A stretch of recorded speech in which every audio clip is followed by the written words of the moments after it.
သ လို့သောဘာကိုတိထားခိုင်းတာလဲဒီကျင်ရဲ့ဆုံးတာမှားလို့ရှိရင်ရှိုင်းမှာရှိတဲ့ပညာရှင်တွေကပြုစားလို့ရှိရင်တော်တဲ့ကြုံရဝေးရလိမ့်မယ်ပေါ့ဘာဖြစ်လို့ကြောက်သွားတာလဲဝေးရမှာဆိုတာ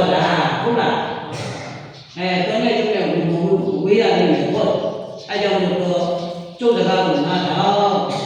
သွားလို့ရှိရင်လည်းပဲဒီကျင်ရဲ့ကိုအယံအတားရောနေရာတွေမှာချက်ပြီးတော့မဆုံးနဲ့တတိထားပြီးတော့ဟုတ်လားသွားပေါ့အဲ့ဒါနဲ့သူချက်တယ်ကိုတုံကြီးတောက်တယ်လမ်းမှာတောက်ရအောင်ဆိုပြီးတော့လမ်းမှာတောက်ရအောင်ဆိုပြီးတော့မားကြီးတော့ထဲမှာရေထက်ပြီးတော့လက်လောက်ကချက်ပြီးလိုက်ဟုတ်လားအဲ့ဒါနဲ့သွားပေါ့ဗျာရှမ်းပြည်ရှမ်းတော့ရောက်တော့ရှမ်းပြည်ရှမ်းရောက်တော့ကိုတုံကြီးကနောက်ပြီးသွားကျင်လာတဲ့ပြိတ္တိုင်ကိုတုံကြီးကဘာသွားကျင်လာလဲနောက်ပြီးအရင်သွားကျင်တော့သူကမအောင်နိုင်တဲ့အခါကျတော့သူစဉ်းစားငါအရှင်မမိအေးရတော့မှာလိုက်တယ်အရန်တာရောမသွားနဲ့ပညာရှင်တွေဟောတယ်အဲ့တော့နောက်ပြီးကလည်းသွားရင်ကောင်းတယ်လို့ကြည့်လိုက်တဲ့အခါလဲနောက်မှာရှိတဲ့ကြည်တော့မှာဆိုရင်ကောင်းမှာပဲဆိုပြီးတော့ရှိတဲ့ရင်ကိုနိုင်ငံတော်ကိုတောက်ပြီးတော့ကျန်လာတော့အားလုံးတွန်းပြစ်ပြီးတော့ဟာလားနောက်ဘေးကိုဝါကြောက်ထဲမှာပဲသွားလိုက်တယ်ပြိတ္တိုင်နော်ဝါကြောက်ထဲမှာပဲသွားလိုက်မယ်သူပါလာတဲ့ပစ္စည်းတွေကိုလည်းရှမ်းရမှာပဲရောင်းချပြီးတော့ပြိတ္တိုင်ပြန်လာတာဟုတ်လားပြန်လာတော့အိမ်ရောက်တဲ့အခါကျတော့မိလေးကအင်ချမ်းကနေပြီးတော့ကျိုးဆိုတာပေါ့ဗျာဟုတ်လားကျိုးဆိုတဲ့အခါကျတော့ကဲတော်လဲမောလာကဲရေသွန်းချိုးခိုင်းတော့လေတွေကကိုတူကြီးကရေသွန်းချိုးအဲ့တဲ့မိလေးကကိုတူကြီးရှမ်းရတာပြန်လာတယ်လက်ဆောင်ရပါညာပါမလဲလို့လက်ကိုတက်မကြည့်တာတက်ကြည့်တာလားလက်ကိုတက်ကြည့်တော့ဝါကြီးတော့သွားတွေ့ဘာလို့သွားတွေ့လဲဝါကြီးတော့သွားတွေ့တော့ပြိတ္တိုင်နောက်ပြီးသွားတာကကြာအနတ်ကပြောက်သွားအနတ်ကမူလအနတ်မရှိတော့ဟုတ်လားမူလအနတ်ကနန်းကြီးတော့ရှမ်းပဲဖို့အားရလို့ထင်ပါလားရှမ်းပဲဖို့တယ်ငါရဲ့တော့ရှင်းချတာပဲဒါပေမဲ့သူကဒါကိုမေ့နေတာဖြစ်မယ်ရှမ်းပဲဖို့ကိုထင်ပြီးတော့နော်အဲ့ဒါရှမ်းပဲဖို့ပဲကြားလဲစားရအောင်မလဲမစားဘူးပေါ့ကြားလို့တာပဲရှိတယ်ဟုတ်လားမြင်မှုတော့ဝီလာပဲပေါ့ဒါပေမဲ့အထင်နဲ့ကိုပြဟုတ်လားမှန်ပါဘာလို့ထဲမှာပါလဲဟာရှမ်းပဲဖို့ကိုထင်လိုက်တာအဲ့ဒါနဲ့မိဒီမွေးတေဟိုတေจิตတော်လေးပြီးတော့တခါတည်းဟုတ်လားမွေးကြိုင်တဲ့ဟာလေးစီတက်လိုက်ဟုတ်လားစီတက်ပြီးတော့ဝါကြောက်တဲ့ကထုတ်ပြီးတော့ပြိတ္တိုင်ကြော်ပြီးရှမ်းပဲကိုကြော်တာနော်ရှမ်းပဲကိုကြော်တာအဲ့လိုကြော်လိုက်တဲ့အခါကျတော့ပြိတ္တိုင်အနတ်ကတခါတည်းအင်းနာပါဝင်မွေးကြိုင်ပြီးတော့ဟုတ်လားအိမ်သားကကောင်းမလေးကြားတာပေါ့ဗျာအနတ်ကြားတာဟုတ်လားအနတ်ရတော့မီးလေးဘာလို့ဟာဘာချက်တာလို့အိမ်သားကကောင်းမလေးမေးတာဟုတ်လားဘာချက်တာလို့ဘာလို့ကြော်လို့နေတာလို့ဒီမှာရှားပဲဖို့ဒီလိုဒီမှာရှားပဲဖို့ပါတာလို့ပြောနေတာဒိုလည်းမစားဘူးလေကြော်ပြီးလို့ရှိရင်ဒိုလည်းလည်းတော့စားကြည့်နေတယ်တော့တို့လည်းပြီးပေါ့ရှမ်းပဲဖို့ဘာတောင်းတာလဲရှမ်းပဲဖို့ကြော်တောင်းတာအေးဒါပေမဲ့အများကြီးတော့မရဘူးလို့ရေဟုတ်လားအများကြီးတော့မရဘူးဗကံနဲ့ဆိုတာလည်းတယောက်တစ်စုံတော့ရမယ်အဲ့ဒါနဲ့အင်းနာလည်းပဲဗကံလေးတွေယူလာပြီးကျက်တဲ့အချိန်ကျတော့ဗကံလေးတွေယူလာပြီးတယောက်တစ်စုံဘာကြော်ပေးလိုက်တယ်ရှမ်းပဲဖို့ကြော်ပေးလိုက်တာနော်တယောက်တစ်စုံပေးလိုက်တာဟုတ်လားနှမျောတာကံရှိတာဟုတ်လားရှမ်းပဲဖို့တော့ အောက်တွေအောက်ရောက်ရှာပဲဘုရားထားလို့ခဲရင်လေမောင်ကြီးကရှာပြီးကတန်းပြန်လာလို့ဗျာဆိုတော့တရားတော်ကမောင်ကြီးရတဲ့ဒီချိုးရကပြန်လာအဲ့ဒီရှာပဲဘုရားကိုပရိသတ်ရဲ့ထမင်းဝိုင်းထဲမှာအလေလေကန်ကြီးနဲ့ထူထားပြီး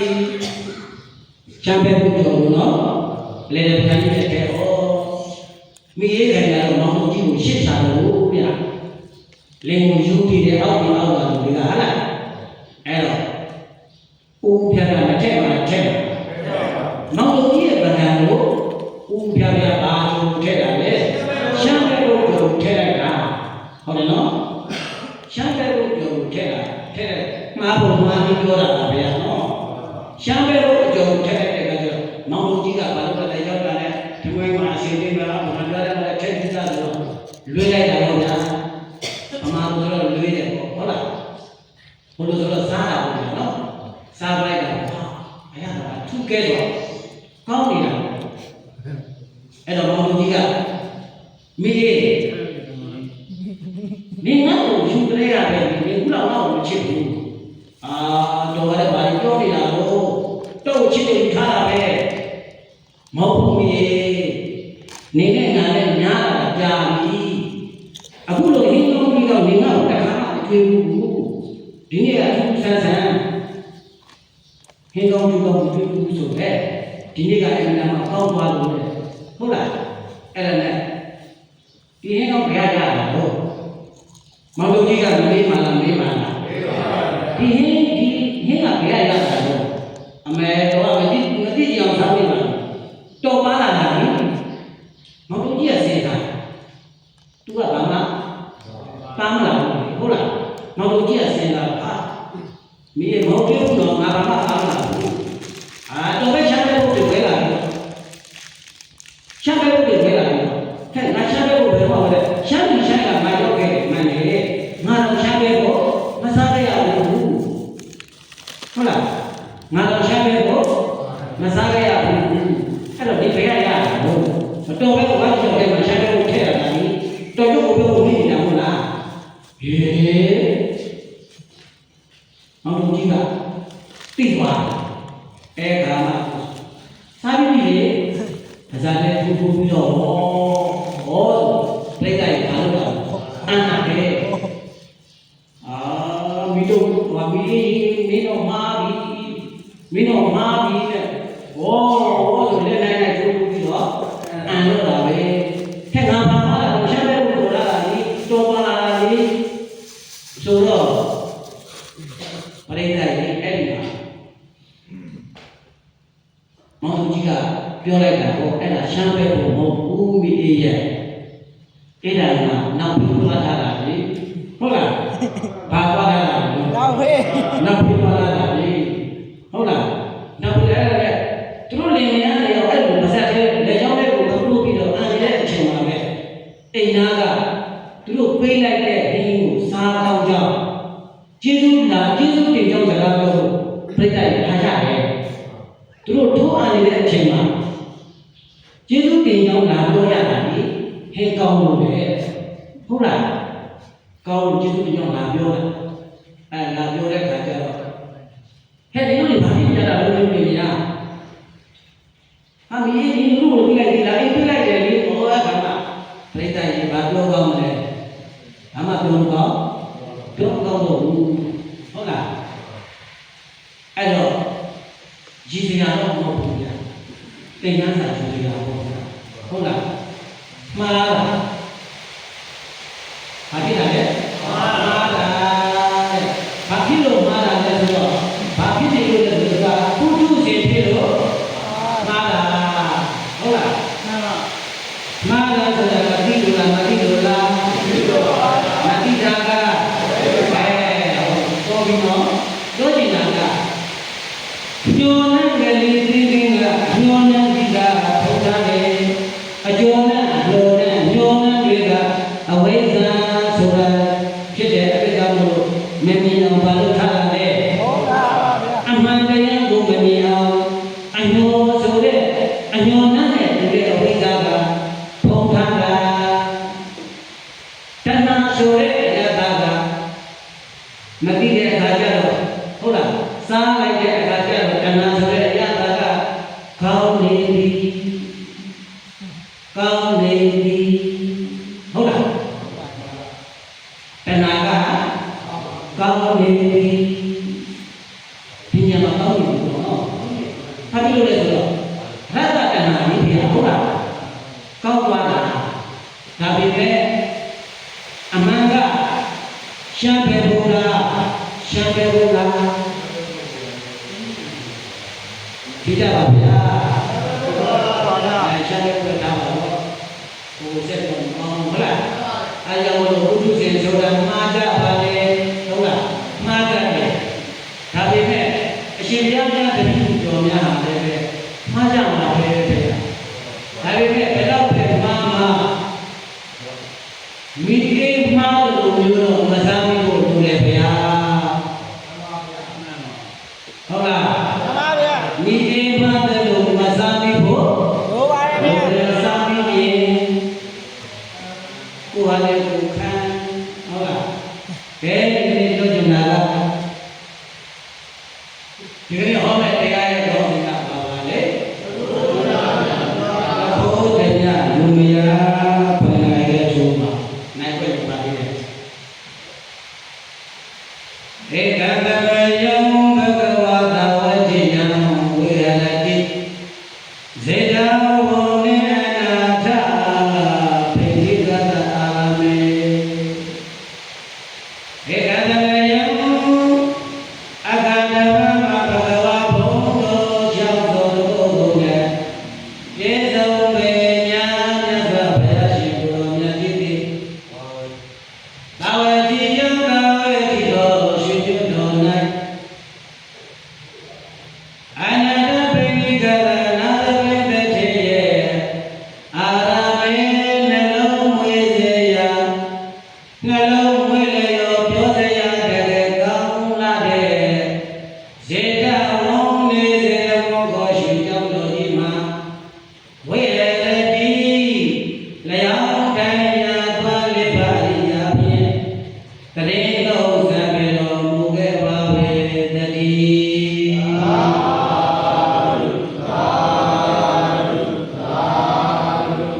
ဘုရားရှင်ကိုယ်တော်မြတ်တာဝတိပြည်စေတော်ရွှေကြောင်းတော်မှာတရေတော်ဇံပေတော်မူနေတဲ့အချိန်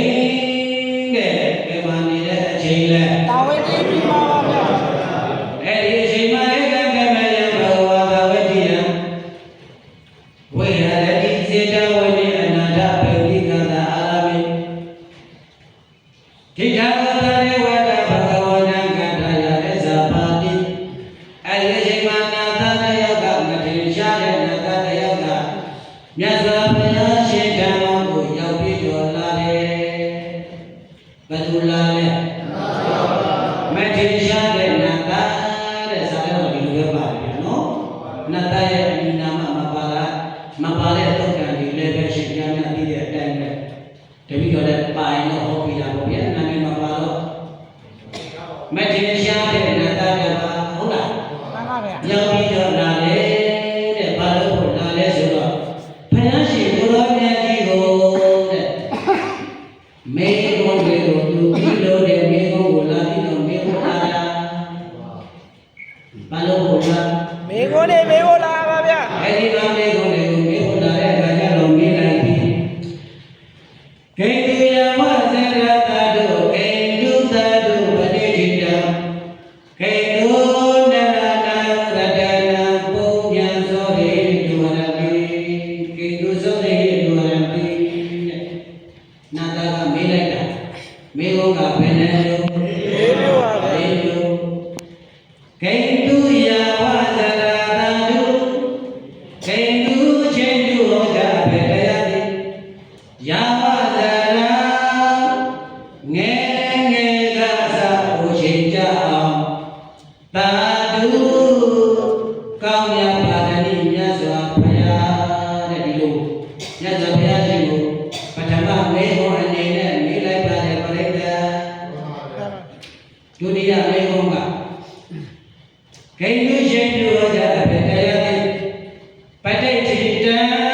မိမိတတ္တမြင်မြန်ခိုင်ခါအရှိန်ကြ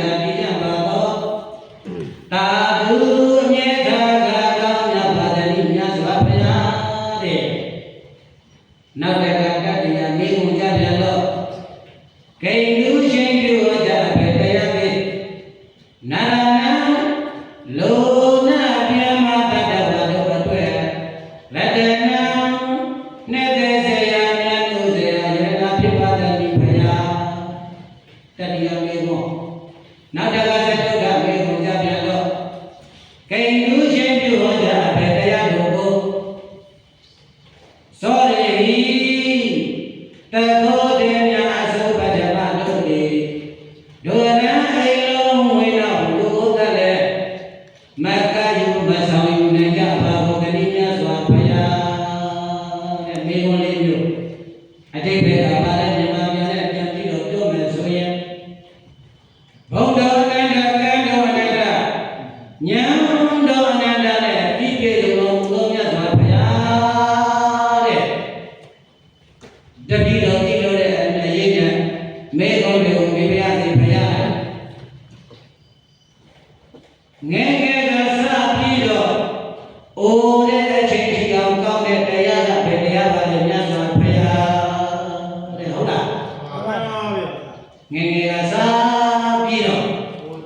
အိုးတဲ့အချိန်ကြီးအောင်ကောင်းတဲ့တရားက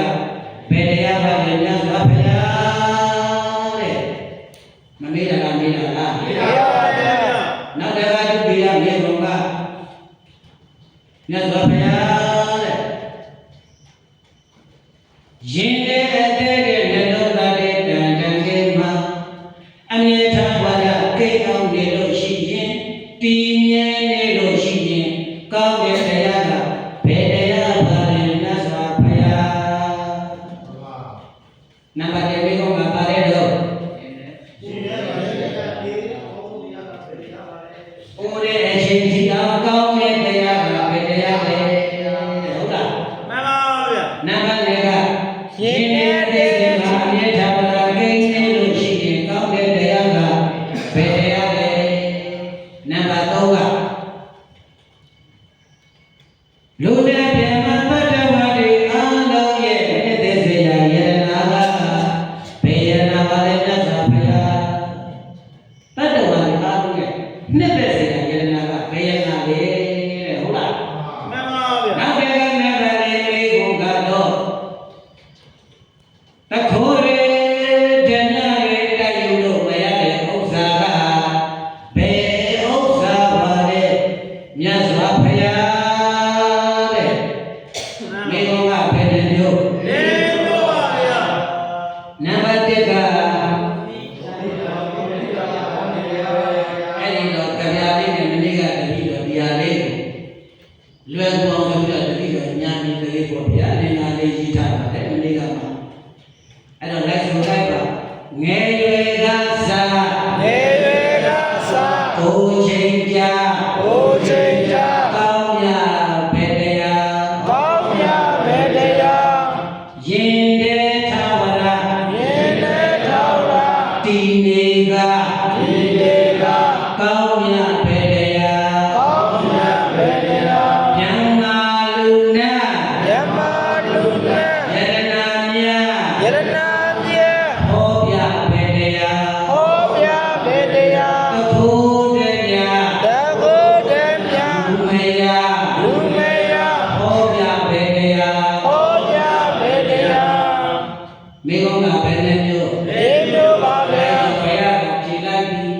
ဘုရားကဖြေတော့မယ်ဟုတ်လားမိကုံးမျိုးမေးပြီးတဲ့အခါကျတော့မြတ်စွာဘုရားရှင်ကိုယ်တော်မြတ်ကြီးဖြေကြတော့ဘုလိုက်ကသီလံယဝါဇကတာတုတတ္တတာတုပဋိဋိတံပညာနရနာရတနံပုံမြတ်သောရိတုဟရမိသီလံငါးပါးရှိပါအစာထား၍ကောင်းမြတ်သောကိုခြင်းတရားသီလပေသည်ယဝါဇရငေကကသာဩတိတယံတာတုကောင်းမြတ်ပါပေသည်ပဋိတိတမိမိတတံမြဲမြဲခိုင်ခံ့အေးချမ်းရာတည်တံ့ပါသောတတ္တယ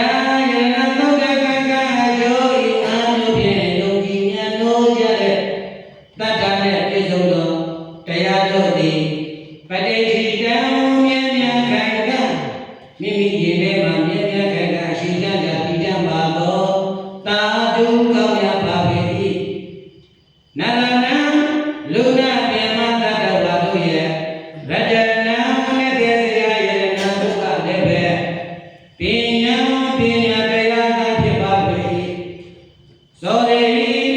တခောရမြတ်သတ္တသောဘဒေပါတခောရမြတ်တို့ဒုရဏိလုံးမွေနောက်လူကိုတတ်လည်းဆောင်ယူလို့မရနိုင်တဲ့ဥစ္စာသည်ပုံညာမအိုခင်မနာခင်မတည်ခင်မှာပြုလုပ်ထားသောဒါနသီလဘာဝနာကုသိုလ်ကောင်းမှုပဒါလေးဖြစ်ပါပေ၏လို့ဘဂဝါဘုဒ္ဓကျောင်းဆုံးတကုဘုံနဲ့ပြေဆုံးပေညာမြတ်စွာဘုရားသည်တေတေတိကရုဏာရှိတာမေတ္တာအပြင်ကောင်းစွာမသွေဖြစ်ကြတော်မူလိုက်ပါပေတည်း သာဓုသာဓု နံပါတ်1ရဲ့မိဘရဲ့အပြေကအိုတဲ့အချိန်ထိအောင်နာတဲ့အချိန်ထိအောင်သေတဲ့အချိန်ထိအောင်နာတဲ့အချိန်ထိအောင်သေတဲ့အချိန်ထိအောင်လို့ယူလို့မရတာလားရတာလား ရပါရဲ့ဗျာ ဟုတ်လားဒါပေမဲ့ပါဠိတော်မှာကယာဝဇရာဆိုတော့အိုတဲ့အချိန်ထိအောင်လို့ဒီလောက်ပဲပါတယ်ဟုတ်လားတော့တော့လည်းပြန်ပြီးတော့စဉ်းစားကြည့်ကြမယ်ဆိုရင်နာတဲ့အချိန်ထိအောင်ဒီလတရားကမကောင်းမှလားကောင်းမှလား ကောင်းပါဗျာ နောက်ဆုံးပေဂာနိတိုင်အောင်မကောင်းမှလားကောင်းမှလား ကောင်းပါဗျာ အကြောင်းလို့ဘိုးရဲ့ချိန်ဒီအောင်နာတဲ့အချိန်ဒီအောင်ပေတော့တကယ်အချိန်တိုင်အောင်ကောင်းမြတ်တဲ့ဘုရားကသီလပါဟုတ်လား ဟာဗျာ အကြောင်းလို့ရှင်ဘုရားတို့တပည့်တော်တို့ကမိမိတို့ဆိုင်ရာပိုင်းရာသီလတွေမရှိတာလားရှိတာလား သိကြပါရဲ့ဗျာ အဲဒီဆိုင်ရာပိုင်းရာသီလတရားပါလေတာရေကိုယ်ရဲ့အချိန်ဒီအောင်ကောင်းတယ်ဟုတ်လားနောက်တစ်ခါနံပါတ်2ရဲ့အဖြေကရင်တဲ့နှလုံးသားထဲမှာတဲ့တတ္ထာဆိုတဲ့တရားတရားနဲ့ပြည့်စုံရင်ကောင်းတယ်။ဘာနဲ့ပြည့်စုံရင် တရားတရားနဲ့ပြည့်စုံရင်ကောင်းပါဗျာ ဘာနဲ့ဆင်ကတတ္ထာတရားဆိုတဲ့နေရာမှာလည်းတတ္ထာတရားနဲ့ပြည့်စုံဖို့ဆိုရင်ယရဏသုံးတန်ကံအကျိုးဒီငါမျိုးမာယုံယုတတ္တမှာဟုတ်လား ရပါဗျာ အဲဒီကတော့မဆုရကြဟုတ်လားတတ္ထာတရားနဲ့ပြည့်စုံဖို့ဆိုတာအင်္ဂါ၅ချက်လို့လည်းဗျာဘုရားရဲ့တော်ကိုယုံကြည်ရမယ်တရားရဲ့တော်ကိုလည်းပဲယုံကြည်ရမယ်သံဃာတော်ရှင်သူရှင်ကောင်းရှင်မြတ်တွေကိုလည်းပဲယုံကြည်ရမယ်ကံရဲ့အကျိုးတရားတွေကိုလည်းပဲယုံကြည်ရမယ်တဲ့အဲ့ဒီအချိန်သားမျိုးနဲ့ပြည့်စုံရင်တရားတရားနဲ့ပြည့်စုံတဲ့ပုဂ္ဂိုလ်လို့ခေါ်တယ်ဟုတ်လား ဒါကြောင့်ဘုရားရှင်ဒီမှာမြင်တဲ့ခိုင်ခံ့တည်တတ်နေကောင်းတဲ့တရားကတရားတရားနံပါတ်1ရဲ့ပြီနော်နောက်တစ်ခါနံပါတ်3ရဲ့အဖြစ်ကလုံတဲ့ပြင်မှာတတ္တဝါတွေရဲ့လက်သေးစရာယရနာတဲ့ဒီမှာယရနာကိုဖွင့်လာတော့အများကြီးတော့ဗျာဟုတ်လားဒါပေမဲ့ဒီသုံးခါအခြေခံလိုက်တာကပညာသည်တတ္တဝါတွေရဲ့လက်သေးစရာယရနာတဲ့တတ္တဝါတွေရဲ့လက်သေးစရာယရနာကဘာလဲတော့ပညာတဲ့ဟုတ်ဗျာပညာဆိုတဲ့နေရာမှာတတိယလို့နည်းနည်းလေးပြောရတော့အများကြီးတော့ဗျာပညာဆိုတဲ့နေရာမှာလောကီပညာလောကုတ္တရာပညာအကျဉ်းချုပ်လိုက်တော့နှမျိုးဟုတ်လားလောကီပညာတိပရိသတ်ရေတပိတော်ယုံကြည်အားထားကိုပဲဘုရားဘာသာရဲ့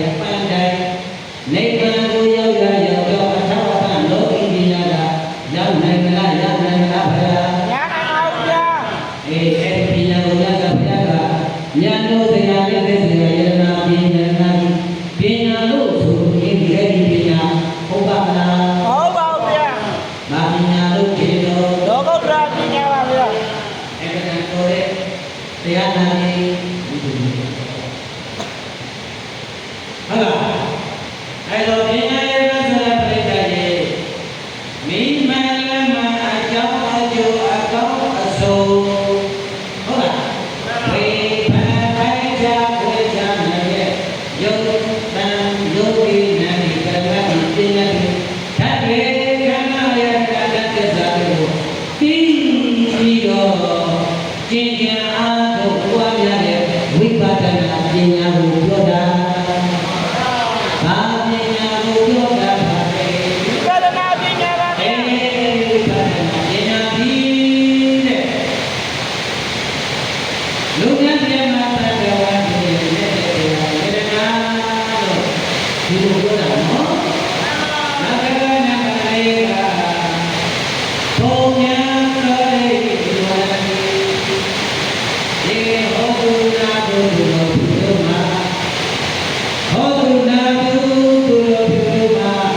ပိဋကသာရေကသာပြီးတော့ဒါကအမှုတွေမပြုခဲ့တာပြုခဲ့တာသီလမှုတွေကောဘာဝနာမှုတွေကော